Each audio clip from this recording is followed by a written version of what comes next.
I'm Natasha Kirchuk, and thanks for joining us from our studios in Israel. Coming up in today's newscast, a group of settlers attempt to take back a West Bank building. The U.S. President takes a stand against Hezbollah in Lebanon, and some teenage archaeologists make a huge discovery in Israel's Negev desert. Stay tuned for the latest news in Israel.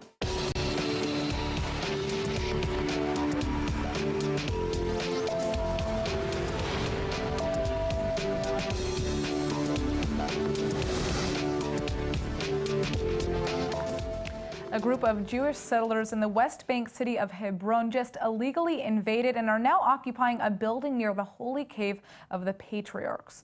Jewish families were evicted from the building in 2012 when they couldn't prove that they had legal ownership, and it looks like settlers are trying to take it back by force. The settlers have been trying to prove ownership of the building to the Israeli courts for the last few years, but progress and answers have been slow. Now the settlers seem to be taking things into their own hands, invading the disputed home and claiming it for themselves. The settler leader Baruch Melzel slammed Prime Minister Netanyahu for denying permission to enter until now and promised settlers would continue to seize homes they believe to be theirs. But till now, we didn't get a permission from Netanyahu to settle this house and other houses that we own. And we're going to try and continue to come back to these houses till we will get back the houses that belong to us. The IDF is on standby at the building, now awaiting word from Defense Minister Avigdor Lieberman to evict the settlers with force. Hagit Ofran from the Peace Now movement is also at the scene, pleading her case for the settlers to be removed as soon as possible. The settlers have no right to enter the compound. They claim they bought the compound, but they still fail to prove it, and I call for the government to evict them as soon as possible. The country is on pins and needles, everyone nervously anticipating the outcome of this very high-pressure situation. It looks like Israel's move to remove its metal detectors from the Temple Mount and replace them with cameras haven't had much of an impact. Tensions are still high in Jerusalem because Palestinians are claiming the modified security measures are still unacceptable. Israel installed the controversial metal detectors just after 2 Israeli police officers were shot dead on July 14th in front of the Temple Mount. They were killed by 2 Israeli Arabs who were using guns that they had previously stashed at the holy site. Palestinians are calling Israel's increased security measures a breach of the status quo at the compound and are claiming that Israel is trying to impose greater control on the religious site. Yet the United States is praising Israel for having removed the metal detectors on Tuesday and has hailed the decision to replace them with surveillance cameras as a, quote, demonstrated need in the wake of the murder of the 2 Israeli policemen.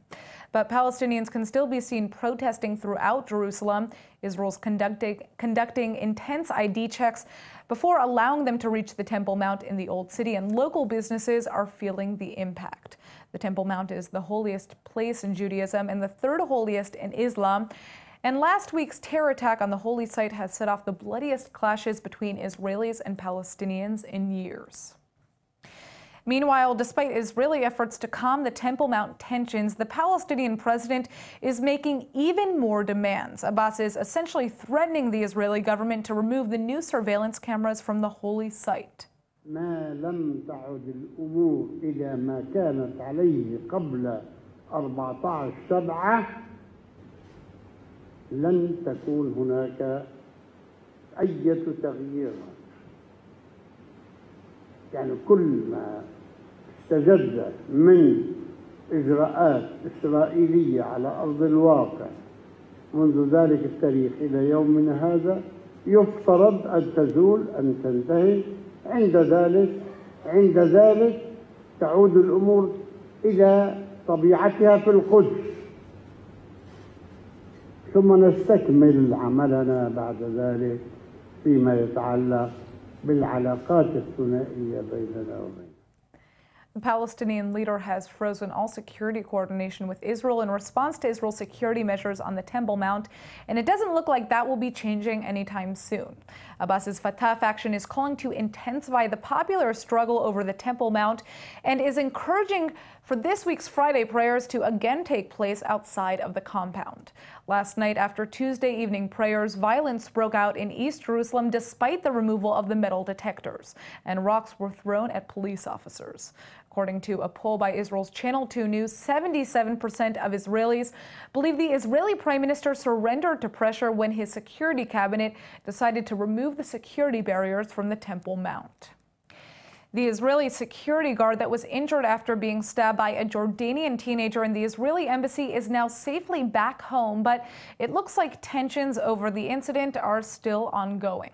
Jordan's Foreign Minister Ayman Safadi is promising justice for the two Jordanians that were shot and killed by the Israeli guard as he was defending himself during the attack.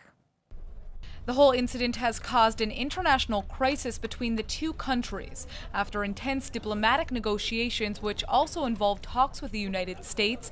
The entire Israeli embassy staff was allowed to return to Israel. But now Jordan's foreign minister is calling what happened a criminal case and promising justice for the victims' families. There's no bargain here. There are two separate tracks when it comes to the incident at a building that is part of the Israeli embassy complex. This is a criminal case that is being investigated and pursued within the realms of the law. We're a country that respects its obligations under international law, and we acted within that law. 16-year-old Jordanian Mohammed Jawadeh was killed after stabbing the guard with a screwdriver.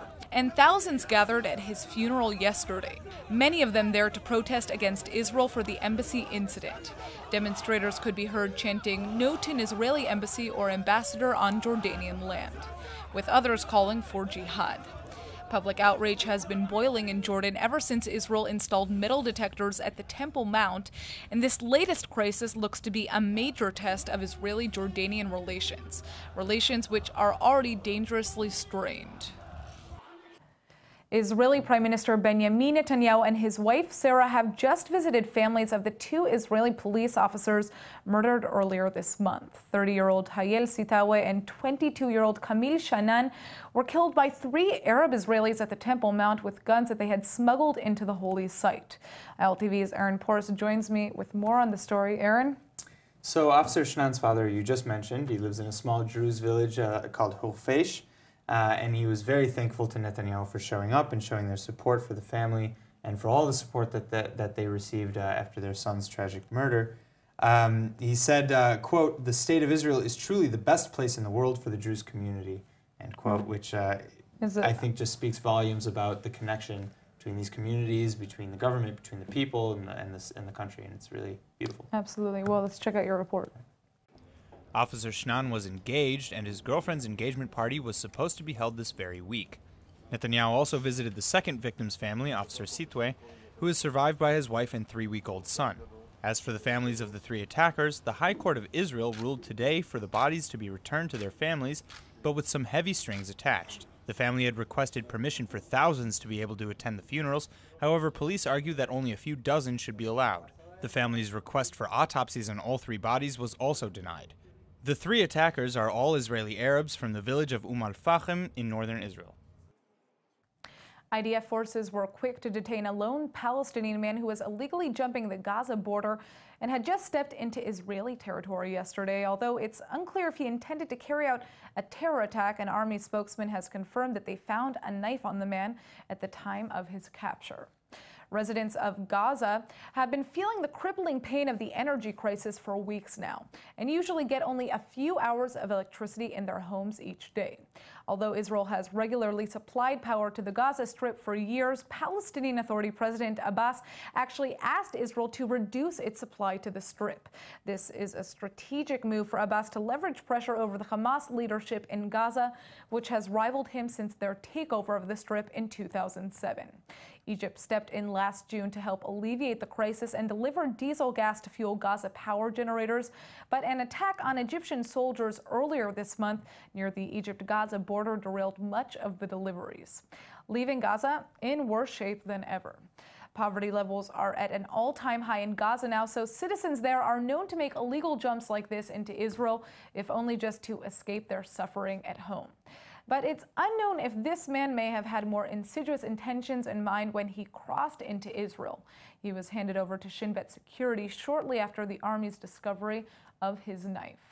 This week, Israel welcomed a very powerful human rights advocate from the Kurdish religious minority group, the Yazidis in Iraq.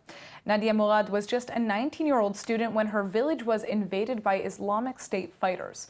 6 of her brothers were murdered along with 600 others, and Murad was captured and held as a slave by the Islamic State in the city of Mosul, where she was beaten, burned, and raped. She only managed to escape when her captor left the house unlocked, and today she's a human rights activist and Nobel Peace Prize nominee and has been visiting Israel in a plea to get the Jewish state to recognize the genocide of her people. Joining us now in the studio is co-CEO of IsraAid, Israel's leading emergency aid organization, who was behind bringing Nadia to Israel. Thank you so much for joining us. Thanks for having me. All right, Yotam, so tell us a little bit about what IsraAid does as a whole, and then how the organization started working with the Yazidi minority. So IsraAid right now is Israel's largest humanitarian NGO. We work in 18 countries around the world. We have a team of about 270 staff and about 1,100 volunteers from medical field, psychological field, engineering, etc.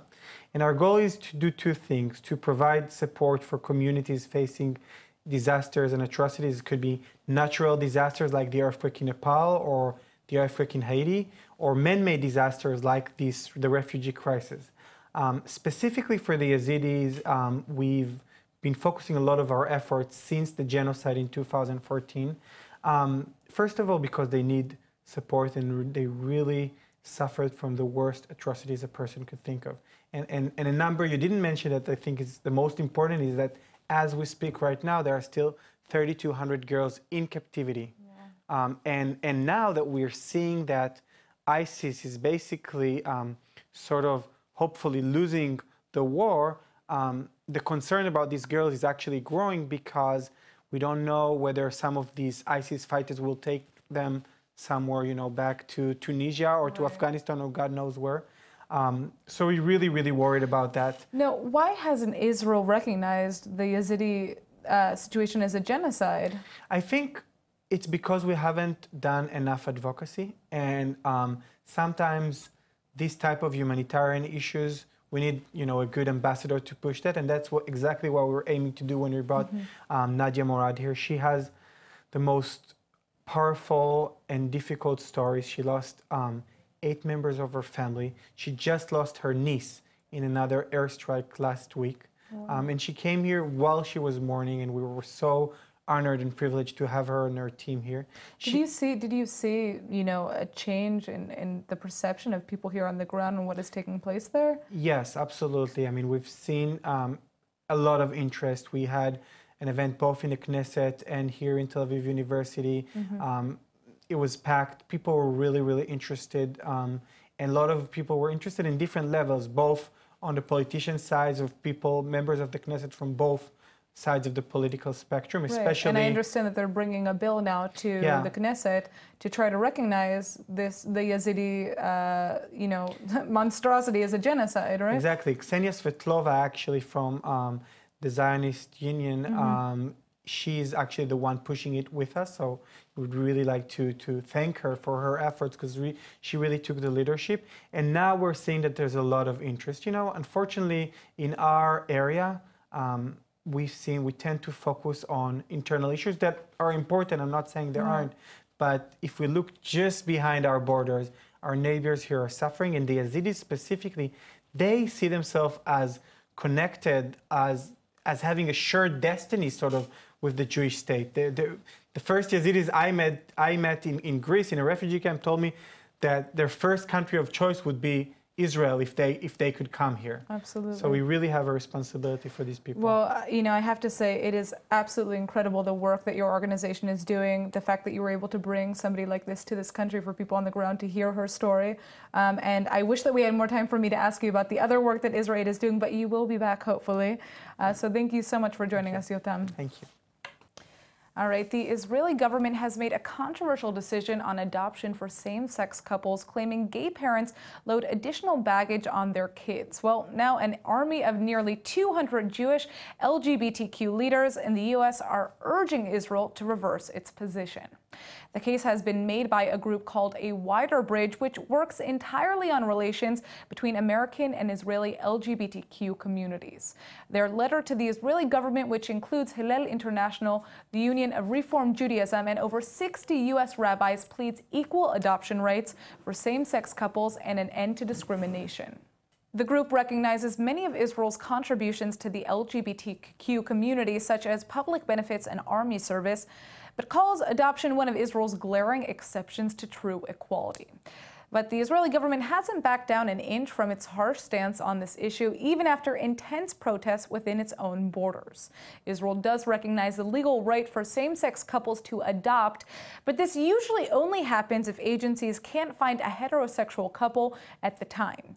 Clearly, this is a very personal issue for both sides that's going to go back and forth for a while. We hear about the Jewish settlements in the West Bank on the news all of the time, yet few of us have actually had the opportunity to visit them for ourselves. Well, one Florida designer decided it was time to do just that, and joining me now in the studio to tell us his amazing story is Joseph Wax and his friend David Vatka. Hello, thank you so much for coming in. Thanks for having us. All right, so let's begin by just asking you what exactly prompted the decision to visit the West Bank? So we call it Israel, Judea and Samaria. It's been 50 years since 1967. And I'm not part of the military, I'm not a politician, but I've traveled throughout Israel and we've met some of the most fabulous, amazing people in little cities, in settlements across Israel.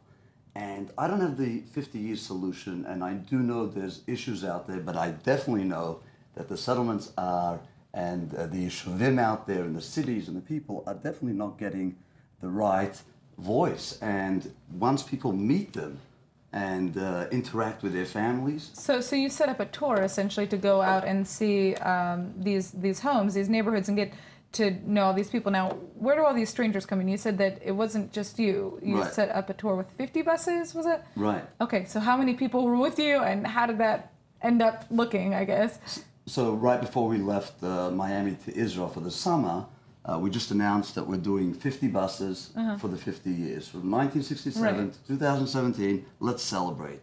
And we announced it on local Facebook, just on my personal Facebook account, and it went out there, and we had an anonymous donor from Miami helping us out and making sure it went really well. And when we were here, I mean, we filled up 47 buses from all over the world. And you were one of those people on those buses, correct? Yes, well, I just arrived last week, unfortunately a bit late. I got a call from Joseph about what's been going on, and I've been coming the past few years with him anyway. So how did this, going on this trip with so many different people, seeing these, these settlements, how did it change your perspective of what was happening on the ground here? So I think that the people there are just unbelievable people, and Israel is such a small country, and everyone's got solutions here, but practically speaking, we've got to embrace the country the way it is right now. It's, like I said before, 50 years since 1967, we have to be able to accept the reality on the ground. I don't have the solution to what happened on the Temple Mount, but primarily what we were doing is just sharing the love. Education was one of our biggest points here, because most people in Israel have never been to Judea and Samaria. I had a taxi driver that I took him all the way to Tekoa. He's never been there, 50 years old. And he served in the army. Well, yeah, it's clear that there are definitely a lot of stereotypes that exist about these communities here in Israel, not just abroad. So it seems like you really provided a lot of people with an opportunity to kind of see what's happening here on the ground. So what would you say the overall message of this trip was? So the people, education is number one and it's foremost. Go there, visit the communities, educate yourselves, understand them, and just experience the love. The people there are fabulous, they're gorgeous, and they just want love from the rest of the country and from the Jewish world. A stronger Israel is going to be a stronger world. All right. Well, thank you so much for joining us and for providing so many people with the opportunity to see these settlements for themselves. Thank you for having us. All right, it turns out agriculture has been going on in the Negev desert way before the state of Israel was here, especially when it comes to wine. Yesterday, Israeli archaeologists were shocked to find the remains of a 16,000-year-old wine press buried in the middle of the desert. The discovery is a pretty big deal considering it's only the second wine press ever discovered in the Negev. Back in the 4th century, Negev wines were prestigious and rare, and now archaeologists might have just found their biggest clue into how they were actually made back then. Today, of course, you can visit dozens of farms in the Negev who make some of Israel's most famous and delicious wines, but the sheer size of this ancient press, which dates back to the Byzantine Empire, makes this a truly surprising discovery. Israeli archaeologist Yoram Chaimi made the find while working on a routine salvage operation with a group of teenage yeshiva students from the Belevav Shalem Yeshiva. And after they realized what they'd found, the excited kids continued the work of uncovering the site themselves. Dr. Tali Gini from Israel's Antiques Authority predicts that the press may have served an army unit in the area and estimates that it might have produced as much as 6,500 liters of wine at a time. Certainly enough to feed an army. For now, the site's covered to protect the delicate treasures inside, but the plan is to open it up to the public as soon as it's ready. Hopefully, it won't be a long wait. All right, if you love learning new languages and are thinking of getting a new tattoo in one, you'll want to hear this. An Israeli graphic designer has just created a new script font called Aravrit, which fuses together Arabic and Hebrew in the most beautiful way possible. Well, ILTV's Emmanuel Kadosh is here to give us more details, and I'm excited to hear about this. Yes, Aravrit is a combination of Hebrew words and Arabic words. It's fair to say that the new script or new language, you could say, is kind of like a culture message of peace between the two cultures and the two languages. And it's a beautiful one. So Ivrit is Hebrew in Hebrew. Then Aravit is Arabic in Hebrew. So that's why it's called Aravrit, which is kind of difficult to say, but it's still beautiful. Now, the creator, Liron Lavi Turkenish, came up with the idea for this from her childhood in Haifa, where she'd see signs in Arabic and Hebrew, but she'd only be able to read the signs in Hebrew. So as a Jewish Israeli, she was like, is there any way that I can somehow combine these languages to actually be able to understand all of the signs that I'm seeing? And, you know, after graduating from Shenkal College of Art and Design, which for those who don't know, I'm sure you know, is one of the top design schools here in Israel. She was really into typography and, you know, working with letters and design and fonts to kind of create her own kind of script, and it worked out really well. People are freaking out about it. There's viral videos. It was shown in a bunch of museums in Beersheba and Jerusalem, and not just here in Israel, actually. You can actually see how, I mean, it's so beautiful just looking at this. And when I was joking about the tattoo thing that I said before, but I mean, honestly, like a true message of peace, right? The solution for designing this came by literally forming every single language, every single letter, I can't speak English anymore, in Arabic and Hebrew, and combining them into 638 different characters. So these are custom designed letters, 638 new letters. Kind of like a new written language that the people that speak Arabic and people that speak Hebrew can kind of recognize a part of their own language in this new language and kind of create peace. Well, I mean, it's beautiful, and obviously I think there's so many people excited about it on the Israeli side, you know, on the Arab Israeli side, and I'm excited to see if people actually start learning and picking this up, because I want to. Definitely. All right, Emmanuel, thank you for joining us. Enroll in eTeacher's online Hebrew courses and quickly discover that it creates the deepest connection to Israel that you could ever imagine. And now it's time for our Hebrew word of the day. Earlier we talked about an amazing new script that combines Hebrew and Arabic, so our word today is safa, which means language. Now, I love safot, or languages. I can speak Spanish, Hebrew, English, a little bit of Portuguese. And in English, which is my sfatem, or mother tongue, I could talk for hours about all of the different safot out there. There's the sfat ava, or language of love, and sfat guf, which means body language. But wouldn't it be nice to learn a new safa and be able to talk with someone new, like the Hebrew safa, or even maybe a computer safa?